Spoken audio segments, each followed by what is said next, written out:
네, 함께 말씀 보도록 하겠습니다. 누가복음 18장 1절에서 8절까지의 말씀입니다. 누가복음 18장 1절에서 8절까지의 말씀, 제가 갖고 있는 성경 신약 125페이지에 있습니다. 누가복음 18장 1절에서 8절입니다. 네, 우리 함께 교독하시고 8절은 함께 봉독하겠습니다. 예수께서 그들에게 항상 기도하고 낙심하지 말아야 할 것을 비유로 말씀하여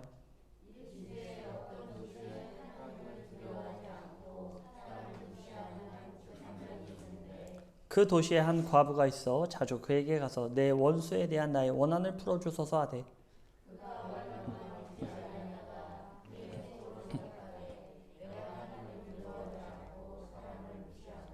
이 과부가 나를 번거롭게 하니 내가 그 원한을 풀어주리라. 그렇지 않으면 늘 와서 나를 괴롭게 하리라 하였느니라.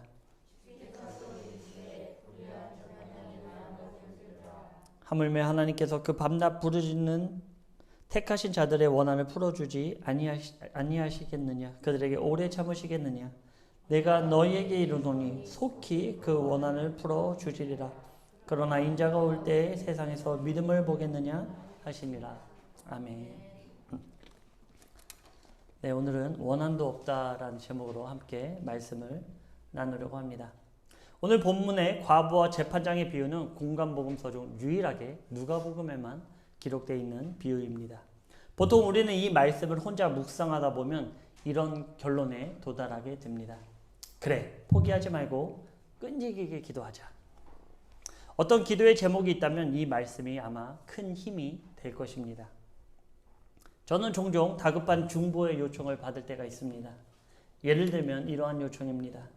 갑작스러운 병으로 고생할 때 시험을 앞두고 그 시험을 잘 볼 수 있도록, 또 자신의 배우자를 구할 때 또는 새롭게 시작하는 사업이 잘 될 수 있도록 등 아주 여러 가지 중보 제목을 받곤 합니다. 물론 최선을 다해 중보하고 그것의 성취를 위해 기도합니다. 또 그것이 이루어졌을 때 함께 정말 진심으로 기뻐하고 그 기쁨을 함께 나눕니다. 이것은 아주 자연스러운 교제이며 하나님 역시 우리에게 이러한 서로의 형편을 돌보며 위하여 중보할 것을 말씀하십니다. 나의 어려운 이웃을 위하여 중보할 것을 하나님께서는 당부하셨죠. 그 대표적인 예가 바로 중풍병 걸린 친구와 그 친구들의 이야기입니다. 아무것도 할 수 없는 병든 친구를 위해 내 친구는 마음을 아파요 예수님께 간구한 것입니다. 즉 중보를 한 것이죠.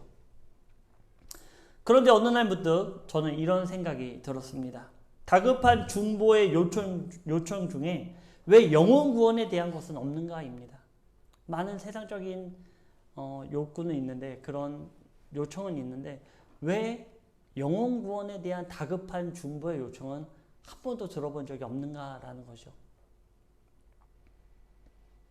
조금은 극단적으로 들릴 수 있겠지만 다르게 얘기하면 우리의 삶에 있어서의 주어지는 것들, 우리의 삶에 있어서 필요한 것들만 채워지면 우리의 영혼이 어떻게 되든 상관이 없다라는 것인가, 이런 생각도 들게 됩니다.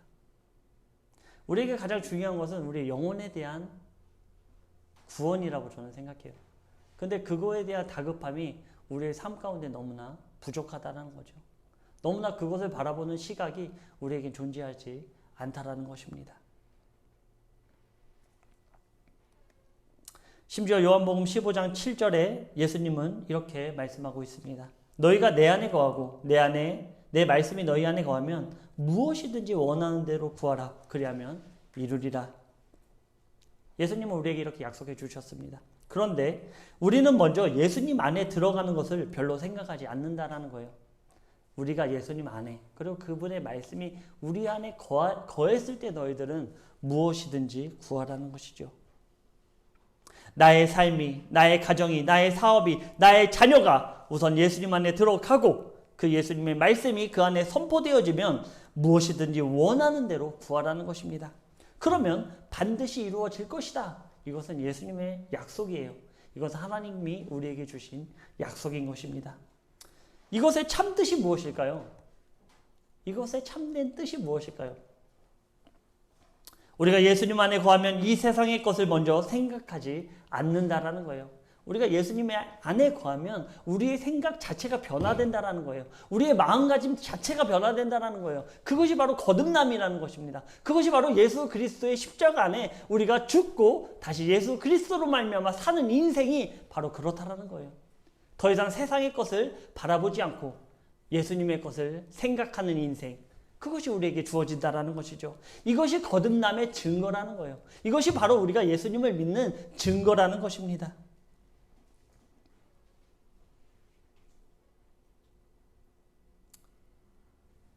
그러므로 모든 기도의 간구 역시 완전히 바뀌게 됩니다. 오직 하나님의 뜻이 우리 안에 이루어지는 것을 구한다는 것이죠.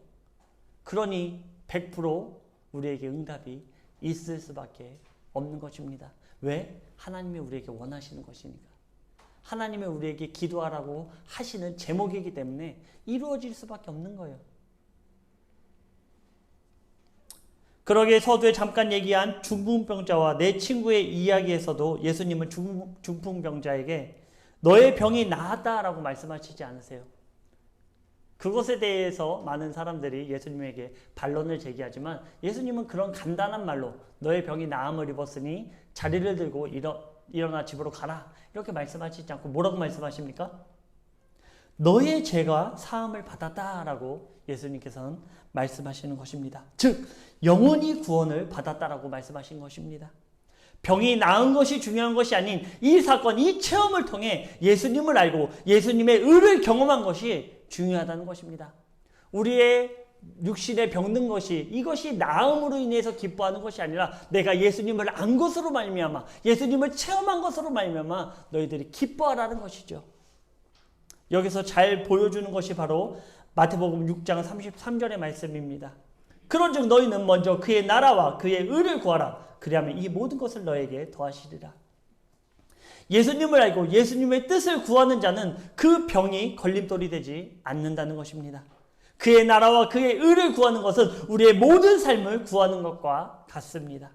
그러기에 우리의 삶이 먼저 예수님 안에 거하고 그 말씀이 우리의 삶을 주장할 때 우리는 가장 복된 삶을 산다라고 말할 수 있는 것입니다. 우리가 예수님 안에 거하고 그분의 말씀이 우리 삶 가운데 나의 인생 가운데 거하시면 모든 두려움이 우리에게 있을 수 없는 것입니다. 그 인생이 바로 하나님의 삶 가운데 가장 복되다는 사실이에요.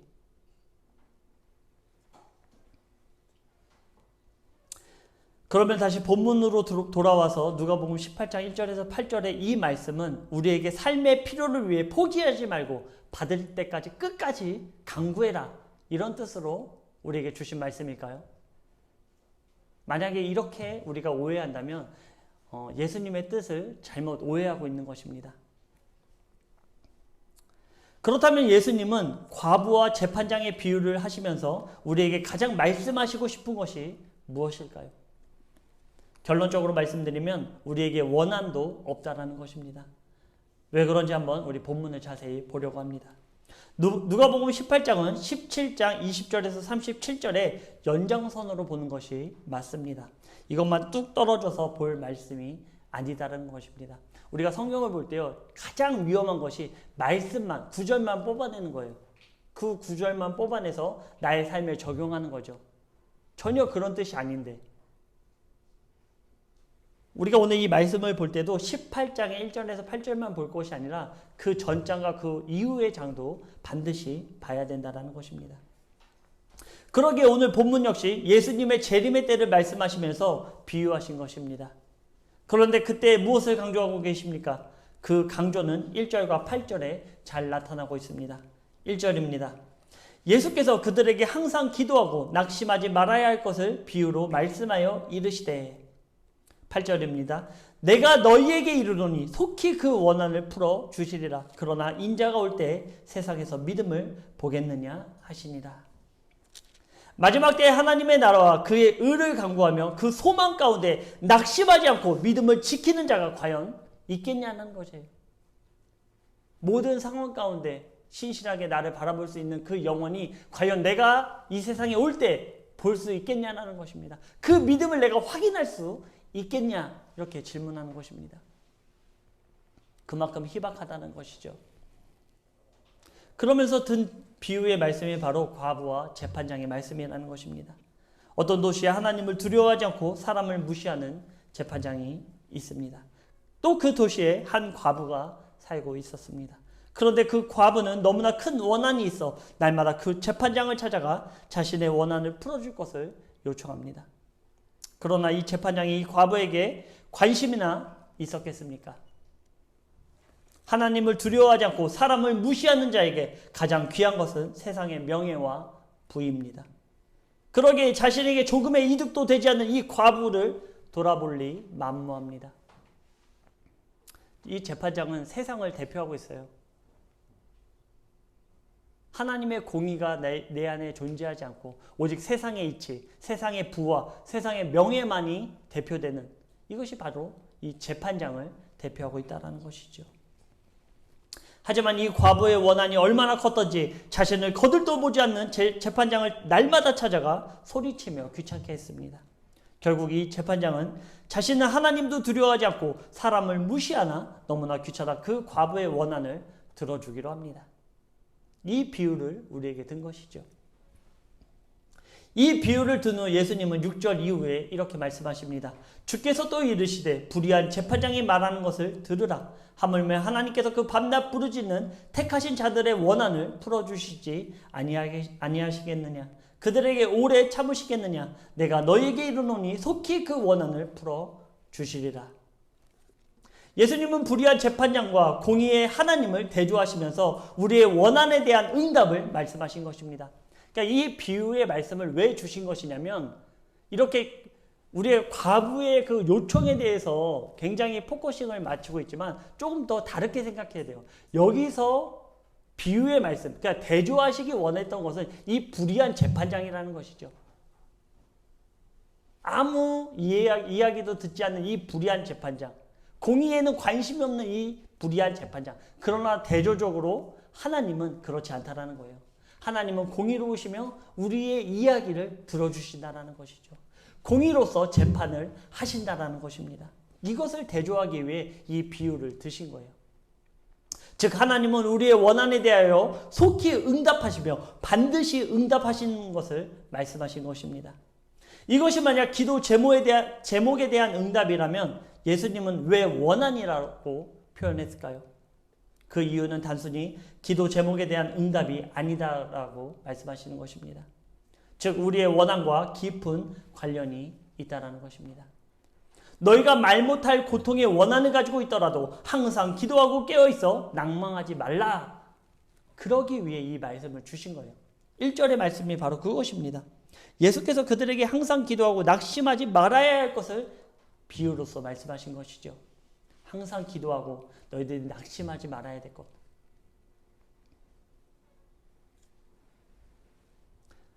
그렇다면 왜 우리는 원한을 가지게 될까요? 여기서 말하는 그 원한이 도대체 뭘까요? 그것은 바로 하나님의 공의를 이 악한 세상에 드러내야 하기 때문입니다. 비유에서 등장하는 재판장은 세상을 대표하고 있다고 제가 아까 말씀드렸습니다. 이 세상은 하나님을 두려워하지 않습니다. 그러다 보니 자연스럽게 인간의 가치도 귀하게 생각하지 않습니다. 내가 최고예요. 다른 사람의 그 인간됨, 다른 사람의 필요는 나에게 중요하지 않다라는 것이죠.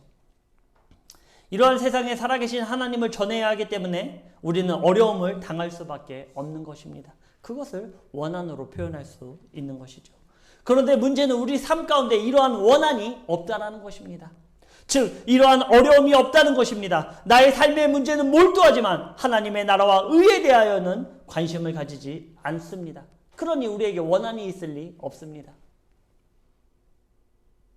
하나님을 전하면서 불의하게 당하는 그 원한들, 불의로 인해서 내가 당해야 될 일들에 대한 원한이 없어요. 왜? 그 일을 하지 않기 때문에.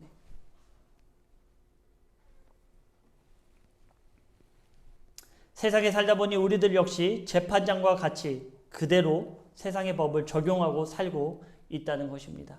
물질과 명예만 주어진다면 그 외의 삶은 별로 관심을 가지지 않습니다. 누가 의를 위하여 박해를 받을 것이며 누가 의에 줄이고 목말라 있으며 누가 애통하는 마음을 가지겠느냐는 것입니다.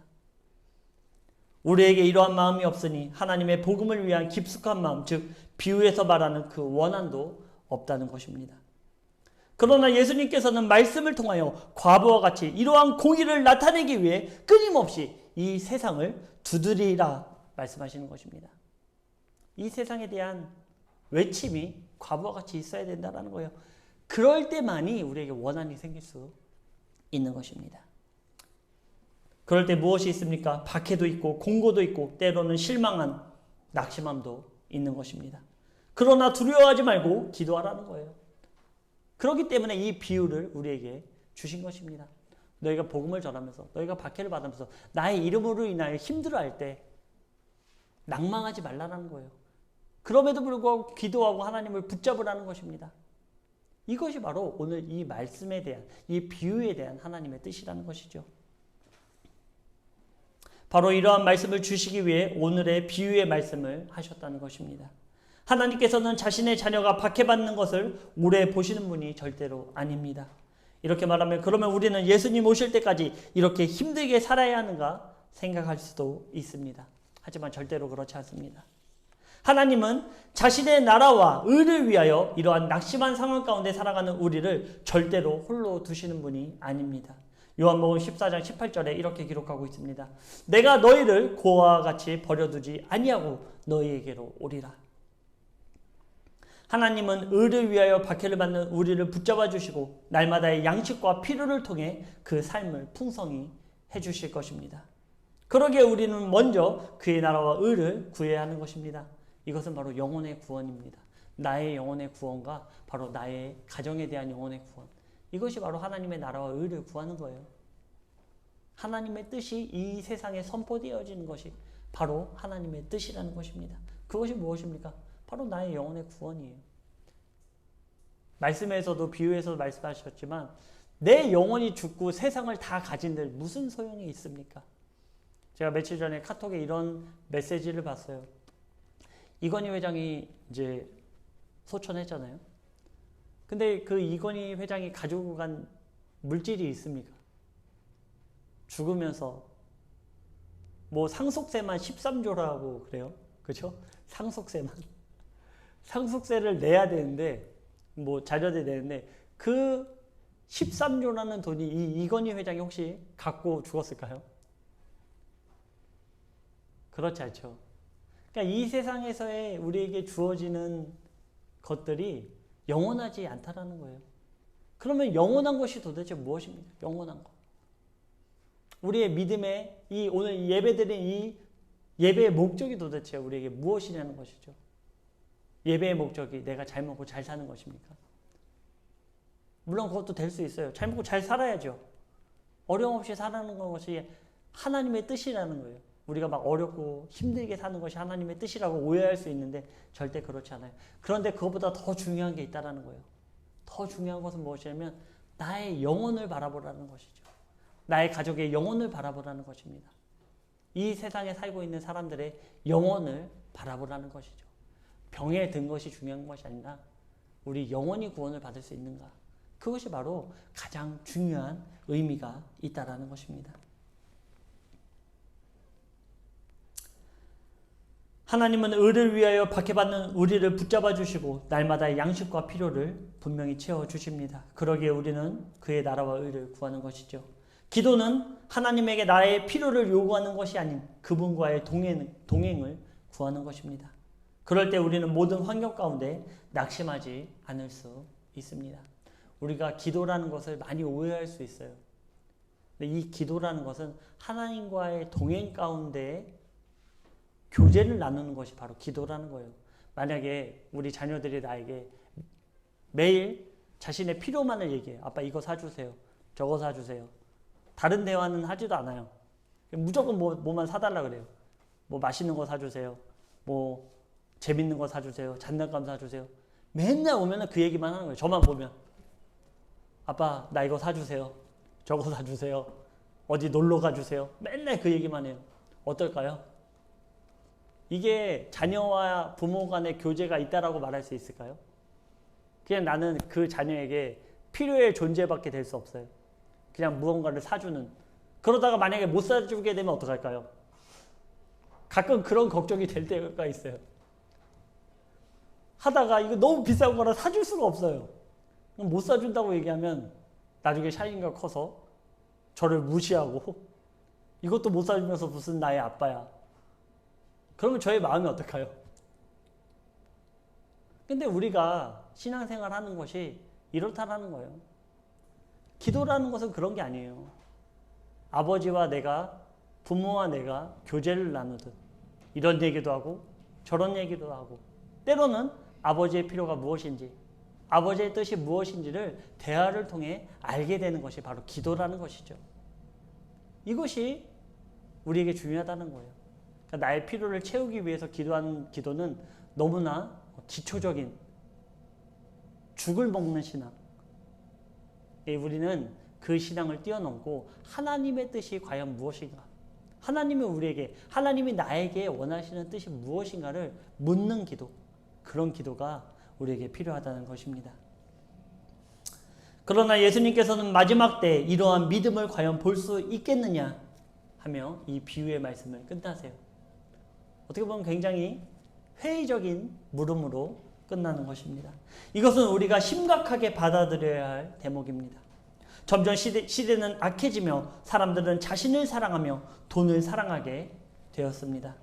이것은 비단 세상에만 속한 것이 아닌 우리의 모습이기도 합니다. 하나님을 믿는다고 하지만 세상에 동요되며 거룩한 원한마저도 없는 우리의 모습을 예수님은 말씀하신 것입니다. 하나님의 말씀을 전하기 위해 영혼을 살리기 위한 원한이 우리에게 과연 있습니까? 한번 돌아보기 원해요. 나에게 이런 원한이라는 게 무엇일까요? 원한.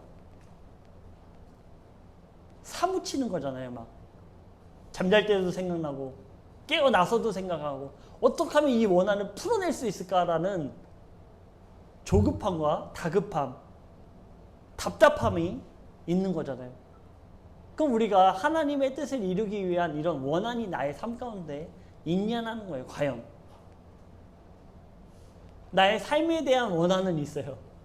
어떻게 하면 이것이 이루어질 수 있을까? 그런데 하나님의 나라에 대한 원한이 우리에게 과연 존재하고 있는가? 그것을 한번 돌아보기 위해 이 말씀이 우리에게 존재한다는 것입니다. 바라기는 우리에게 이러한 거룩한 원한이 있기를 소망합니다. 지금 세상은 예수님을 전하기에 너무 어려운 시대입니다. 오히려 예수님을 믿는다는 것마저 숨겨야 하는 시대를 살아가고 있습니다. 실제로 그렇대요. 직장 내에서 내가 예수님을 믿는다는 것을 숨겨야 된대요. 하지만 이러한 핍박 가운데 영혼을 위한 강구가 우리에게 있기를 원합니다. 예수님은 노아의 때와 같이 의인 한 사람을 찾고 계십니다. 부디 꼭 바라기는 저와 우리 군우님들이 예수님이 찾는 그 한 사람이 되기를 주님의 이름으로 축원드립니다. 기도하겠습니다.